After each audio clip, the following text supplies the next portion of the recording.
Hola, me da mucho gusto saludarte. Es tiempo de que sigamos estudiando más acerca del libro de Job. Bienvenido.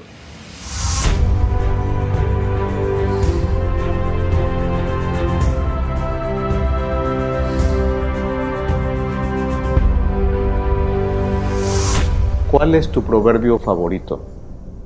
¿Cuál es el versículo de Proverbios que más te gusta? Quiero decirte cuál es el mío. Proverbios 27:11, que dice así: Sé sabio, hijo mío, y alegra mi corazón, y así tendré que responder al que me ofende. Ese es mi proverbio favorito, que tú y yo tenemos la oportunidad de alegrar a nuestros padres y de esa forma no solamente le traemos bienestar a ellos, sino que también Él puede responder por lo que nosotros hacemos. ¿Y esto qué tiene que ver con el libro de Job? Bueno, tiene que ver porque el libro de Job, si recuerdas, lo vimos en la lección número 1, es un libro también de poesía y de poesía de sabiduría. Así que Job tiene parentesco con el libro de Proverbios. Pero sobre todo tiene que ver porque quiero proponerte que Proverbios 27:11 es, en resumen, todo el libro de Job. Que Proverbios 27:11, el hacer alegres a nuestros padres, el causar alegría a nuestro Padre, en este caso celestial, es lo que pasa en el libro de Job. Y la forma en la que Dios puede responder al enemigo es precisamente lo que Job hizo, lo que Job era. Por eso es que Proverbios 27:11 me parece un resumen del libro de Job. Sé sabio, hijo mío, y alegra mi corazón. Así tendré que responder al que me ofende. Sí, porque Satanás básicamente, como lo hemos estado estudiando, en el marco del gran conflicto, es el que ofende, el que acusa, el que está, por supuesto, buscando la manera de ofender el carácter de Dios, denigrar ese carácter y hacer que tú y yo no entendamos perfectamente o correctamente lo que Él es, con tal de apartarnos de Él. Ese gran conflicto del que hablábamos la semana pasada, de un Dios que empezó creando y nos manifestó su carácter, e incluso cuando pecamos envió a su Hijo a morir por nosotros, ese no es el Dios que Satanás quiere que aceptemos o la persona en la que creamos. Satanás tiene otra intención. Así que vamos a empezar con el libro de Job. En esta ocasión quisiera que pudiéramos detenernos en algunos pasajes de Job capítulo 1 y Job capítulo 2, que es la sección para el estudio de esta semana. Y al ir viendo algunos de estos versículos, ir aplicando el concepto de cómo es que Dios quiere que tú y yo alegremos su corazón, porque precisamente estamos dentro de un escenario en donde Dios espera eso, pero Satanás hará todo lo posible para que esto no resulte, para que esto no sea posible. Empecemos entonces con Job capítulo número 1. Voy a leer el versículo número 6. Job 1, versículo 6. Y un día vinieron los hijos de Dios a presentarse delante de Jehová, entre los cuales vino también Satán. Este pasaje, de acuerdo a lo que vimos en la lección pasada, nos recuerda lo que también se describe en Zacarías capítulo 3, cuando en una escena de juicio, una escena en donde Dios está presente, pero también hay un acusador, o sea, Satanás, está otro caballero llamado Josué, a quien, aunque se le está acusando de ser pecador, Dios dice que es posible ser transformado, que es posible que él sea perdonado y transformado. En este marco de juicio, en esta asamblea en donde hay seres que se presentan delante de Dios y entre ellos incluso puede aparecer el acusador de los hijos de Dios, en ese escenario quiero que nos ubiquemos cuando empezamos también a estudiar el capítulo 1 de Job, porque Satanás está en el libro de Job haciendo prácticamente lo mismo. Sí, él está acusando a un hijo de Dios. Él quiere demostrar que no es posible obedecer a Dios y menos decir que eso se hace por amor.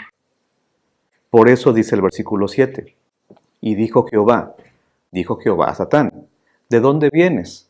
Y respondiendo Satán a Jehová, dijo, de rodear la tierra y de andar por ella. Esto es mucho más que un tour, mucho más que un viaje, mucho más que andar paseando por algún lugar llamado planeta Tierra.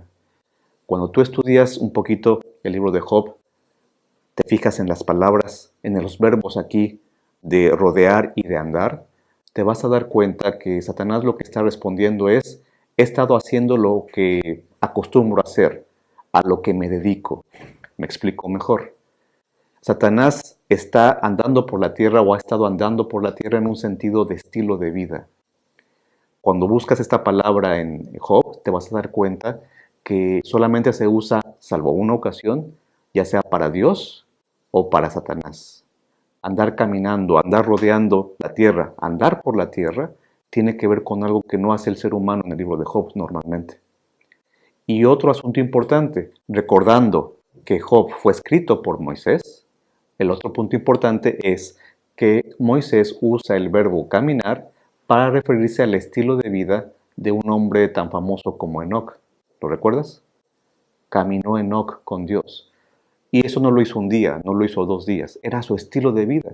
Uno que le llevó incluso a ser invitado por Dios para irse directamente ya al cielo, sin gustar o sin ver la muerte. Así que cuando Satanás responde que él ha andado caminando por la tierra, repito, esto no es un paseo, es su forma de vivir. Él camina para encontrar algo, para conseguir algo. Y de eso nos habla ahora entonces el versículo 8. Job 1:8. Y Jehová dijo a Satán, ¿no has considerado a mi siervo Job, que no hay otro como él en la tierra, varón perfecto y recto, temeroso de Dios y apartado del mal? Esta pregunta nos causa muchos dolores de cabeza. Por lo menos a varios cristianos les ha causado mucha confusión, ciertas dudas. ¿Cómo es posible que un Dios de amor, un Dios como el que se nos presenta a menudo en la Biblia, el Dios de Juan 3:16, cómo es posible que le ofrezca a Satanás, casi en charola de plata, a Job? Bueno, quisiera proponerte que realmente no es eso lo que intenta el versículo Job 1:8. Lo que intenta decirnos Moisés en Job 1:8, el autor de Job, es algo más bien parecido a esto. ¿Has estado maquinando contra mi siervo Job porque no hay otro como él en la tierra? Y entonces describe cómo es ese varón. Varón perfecto, recto, temeroso de Dios. ¿Notas el cambio en la pregunta? No es que Dios esté ofreciendo a Job, está presumiendo a Job. Lo digo entre comillas, lo digo para que se entienda mejor, tomando en cuenta con mucho cuidado la palabra presumir, porque para nosotros esa palabra no es necesariamente una palabra positiva o una palabra que se le pueda asociar directamente a Dios. Pero repito, la pregunta no dice, aquí está Job, a lo mejor no estabas pensando en él, pero aquí te lo presento, te lo traigo a la memoria para que le puedas hacer algo. No ese es el intento de la pregunta divina. Además recordemos que estamos en el marco de un juicio, en el escenario de un juicio. Está el acusador. Así que entonces se presenta la evidencia, se presentan las pruebas. Dios presenta las pruebas y en este caso no son cosas, es una persona. Y esa persona es Job. Una persona que había aprendido a agradar el corazón de su Padre. No me refiero en este caso yo al Padre terrenal, sino al Padre celestial. ¿Vienes de hacer tu trabajo? ¿Vienes de rodear la tierra buscando demostrar que yo no soy justo? Aquí está mi evidencia. El Señor presume a Job, no se lo ofrece como una víctima para el sufrimiento. Porque el tema de Job no es el sufrimiento, es el tema del gran conflicto. ¿Y qué es lo que está en juego en el gran conflicto? El autor de la lección esta semana nos propone que resaltemos el punto del gran conflicto siguiente. El siguiente punto sería, mi siervo Job. En el gran conflicto la pregunta es, ¿por qué hay gente que decide ser siervo de Dios? En el gran conflicto, la parte que estamos estudiando esta semana, la pregunta es, ¿por qué hay personas que quieren ser fieles a Dios, ser leales a Dios? ¿Por qué han decidido tener una relación especial, cercana y para siempre con Dios? Satanás tiene su respuesta. De paso, si buscas en el libro de Job, vas a encontrar que mucha gente responde en el libro de Job. Satanás responde a Dios, Job responde a lo que está pasándole, los amigos de Job le responden a Job de lo que él argumenta, de lo que él dice, pero al final el último que responde es Dios. Hay muchas respuestas, pero en esencia la pregunta ahorita clave es ¿por qué la gente está dispuesta a servir a Dios? Porque dijimos que Satanás ya tiene su respuesta y tú sabes cuál es esa respuesta. La encontraríamos en el versículo 9. No lo voy a leer, pero tú lo puedes hacer con calma. Bueno, ¿a poco te obedece porque solamente lo hace por amor? ¿Es cierto que te obedece porque simplemente te quiere y pensó que era una buena decisión hacer eso? ¿Obedece de balde? Dice algunas versiones. ¿Lo hace sin esperar recibir algo a cambio? Es la intención de la pregunta del enemigo. Y Dios, por supuesto, tiene la respuesta, al grado que le permite a Satanás provocarle calamidades a Job. Sí, el gran conflicto, dijimos la semana pasada, es lo que pasa entre Génesis del 1 al 3 y Apocalipsis 20 al 22. Y en medio de ese conflicto, mientras se lleva a cabo el juicio, porque Satanás quiere demostrar que Dios no es justo, que su carácter no es lo que realmente Él dice, en medio de ese conflicto, Dios está buscando siervos como Job, siervas como Job, que sean la evidencia de que la respuesta satánica, por supuesto, está equivocada. Por supuesto, no es correcta. Mi siervo Job. ¿Por qué decide Job ser siervo de Dios? ¿Por qué la gente estaría dispuesta a hacer eso? ¿Por qué tú o yo estaríamos dispuestos a hacer eso? Bueno, te propongo dos respuestas de Job de acuerdo a lo que vimos esta semana, o estamos viendo esta semana. Primera respuesta, por decisión propia. ¿Por qué la gente estaría dispuesta a servir a Dios? Por decisión propia. Porque cree, después de razonarlo, que es una buena decisión. ¿Te acuerdas que dijimos que el libro de Job es un libro de sabiduría? ¿Qué es ser sabio en la Biblia? Tomar decisiones correctas. Y para Job, una decisión correcta, una decisión importantísima, es servir a Dios. Es su decisión. Nadie lo obligó a servir a Dios. Él decide servir a Dios. De hecho, cuando vas al capítulo 28 de Job, podrías notar que incluso todo el capítulo 28 va a hablar precisamente de la sabiduría, de lo importante de optar por la sabiduría. Pues Job desde el principio es un ejemplo de alguien que está decidiendo sabiamente, correctamente, y eso incluye decidirse por Dios. Si hay una persona que tú conozcas que le está costando mucho trabajo decidirse por Dios, como a veces decimos, tomar una decisión que tenga que ver con entregar su vida a Dios, como también a veces expresamos, es posible entonces que no ha entendido que vale la pena hacer eso, que vale la pena, por supuesto, tomar esa decisión, porque no solamente es una decisión importante, sino una decisión correcta, una decisión sabia. Segunda razón por la que Job decide servir a Dios, por convicción. La primera fue por decisión, la segunda es convicción. De alguna forma están relacionadas, pero alguien puede decidir hacer algo, pero no necesariamente estar convencido de que tenía que hacerlo. A lo mejor lo hace por obligación, a lo mejor lo hace porque no tiene otra opción. Pero lo mejor sería que alguien decida hacer algo por convicción. Estar en la iglesia por convicción. Entregar su vida a Dios porque está convencido de que eso es correcto. Estar convencido es mucho más que tomar la decisión. Tiene que ver con la fuerza con la que tomamos esa decisión. Y Job estaba convencido. Ejemplo, dice Job capítulo 1:22. Y en todo esto, después de que empezó a sufrir calamidades, ¿qué no hizo Job? En todo esto no pecó Job, ni atribuyó a Dios despropósito alguno. Él estaba convencido de que Dios no es culpable de lo que le estaba pasando. Él estaba convencido de su relación con Dios y no pecó, no defraudó a su padre por convicción. Otro ejemplo, cuando su mujer, capítulo 2, le dice, mira, mejor maldice a Dios y muérete. 2:10 de Job, él le dice, como habla una mujer cualquiera, una mujer fatua, has hablado. También recibimos el bien de Dios y el mal no lo recibiremos. Y en todo esto no pecó Job con sus labios. La evidencia en el juicio no es un conjunto de documentos que puedan demostrar que Dios está en lo cierto.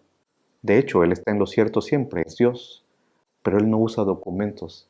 En este caso, como lo estamos viendo en el libro de Job, Él espera que las acciones de sus hijos, que están decididos y convencidos, demuestren que el servicio que le prestan a Dios, el servicio que ofrecemos a Dios, es precisamente uno que no está comprado por lo que Él nos da, que no está limitado a las circunstancias por las que pasemos, sino que estamos seguros de que vale la pena seguir en esa dirección y que la decisión que tomamos también estamos convencidos de que es la mejor, porque queremos estar siempre del lado de Dios.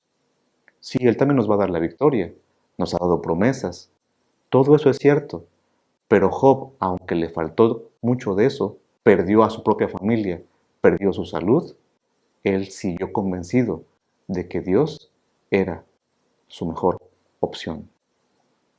Sé sabio, hijo mío, y alegra mi corazón. Así tendré que responder al que me ofende. Bueno, entonces la historia no queda allí. A la luz de la Biblia encontramos que hubo otro hijo, el Hijo amado, el gran Hijo de Dios, que vino a esta tierra y entonces demostró que también se podía callar la boca al enemigo siendo una persona obediente, no por lo que tenía, no por coerción o por obligación, sino por convicción. El autor de la lección nos lleva a Mateo 4, el pasaje que habla de las tentaciones de Cristo. ¿Venció Cristo? Sí. Decidió seguir siendo fiel a Dios y lo hizo con convicción, incluso con un escrito está. El Hijo de Dios hizo lo mismo que Job, porque al enemigo no se le gana presentando argumentos. Al enemigo se le gana con una vida que demuestre que Dios está en el primer lugar de ese corazón, de esa vida. Pero cuando la historia continúa, llegamos al libro de Apocalipsis. Sí, es el gran conflicto. No nos podemos quedar solamente en lo que le pasó a un hombre de hace muchos siglos. Job de alguna forma nos lleva también al Apocalipsis porque habrá un grupo de personas que ya no se llaman Job, ni tampoco se llaman Jesús, el Hijo de Dios, sino que en la Biblia los conocemos como los 144,000. ¿Te acuerdas cómo son descritos en Apocalipsis 14? Lo puedes buscar también con calma. Pero allí, en pocas palabras, se dice que ese grupo de personas, aquellos que pasarán por la etapa final del juicio, en donde se está verificando el carácter de Dios, donde se está poniendo a prueba si lo que Dios dice es cierto o no, si es justo o no, en esa etapa final habrá un grupo de personas que también serán sin mancha, que serán personas como Job, que con su vida evidencian que ha sido una buena decisión seguir a Dios y que están convencidos que pase lo que pase, seguirán a Dios. Dice el texto de Apocalipsis, que siguen al Cordero por donde quiera que va. Pase lo que pase. En el marco de la persecución, en el marco de la crisis final, seguirán al Cordero, pase lo que pase, por decisión y por convicción, al grado que también se les describe como teniendo el nombre de Dios, el nombre de su Padre, ¿en dónde? Escrito en sus frentes. La mente, la convicción, la decisión. Sí, esto se parece a lo que un día ocurrió en una escuela. Había dos muchachos que estaban peleándose. Nada más que había uno que tenía alrededor de 12 años y el otro tenía alrededor de 7 años. La diferencia de estatura, de peso, de fuerza, obviamente era mucho mayor en el caso del que tenía 12 años. Alguien que estaba viendo la pelea, alguien que solamente estaba como testigo de la pelea, que era mayor que ellos, se acercó cuando terminó ese combate y entonces escuchó decir al que había ganado, al grandulón abusivo, escuchó decir: yo gané, yo soy el más fuerte, lo acabo de demostrar. Así que esta persona que vio el combate, la pelea, se acerca y le pregunta: ¿quién dices que ganó? Yo gané, le contestó el muchacho de 12 años. ¿Y quién es más fuerte? Por supuesto que yo, dijo con orgullo el muchacho de 12 años. Y entonces el hombre le dijo: ¿y no te da vergüenza presumir de haberle ganado a alguien que es más débil que tú? ¿Te estás dando cuenta de lo que significa esta historia? Eso es lo que pasa en el libro de Job. Hay un abusivo, un grandulón al que le gusta golpear a los más débiles que él. Y cuando le gana, cuando logra hacer algo, dice, yo soy el ganador, yo soy el que ganó en la gran batalla. Pero Dios, como testigo de ese conflicto, dice, ¿estás seguro de lo que estás mencionando? Más bien te debiera dar vergüenza por lo que haces, porque aún tú te atreviste a tocar a mi hijo cuando lo envié a esta tierra. Y nota eso, Jesús no vino del tamaño de Satanás para enfrentar a Satanás. Vino siendo más chico que Satanás y aún así le ganó. Porque la única forma de ganarle a Satanás no es siendo igual que él o más grande que él. Es, a pesar de ser más chico que él, depender de Dios para demostrar que por convicción y decisión somos hijos de Dios y queremos serlo para siempre. ¿Quieres ganar en este gran conflicto? Decídete por Dios. No le vamos a poder ganar al enemigo por nuestra propia fuerza. El único que puede poner en su lugar al Satanás es Dios. Pero para eso necesita un grupo de personas que se llamen Job, que se llamen Cristo, o que se llamen los 144,000, o que se llamen como tú o como yo, pero que sean capaces de decir, yo quiero ser tu siervo para siempre. Quiero darte el primer lugar en mi vida, siempre, sin importar las circunstancias. Sé sabio, hijo mío, y alegra mi corazón, y así tendré que responder al que me ofende. Eso es lo que Dios quiere que tú y yo hagamos, alegrar su corazón y darle argumentos para que Él pueda contestarle y callar la boca de aquel que constantemente le ofende. Yo quiero seguir alegrando el corazón de mi Padre Celestial. ¿Y tú? Te espero la próxima semana. Veremos qué decidieron los amigos de Job. Dios te bendiga.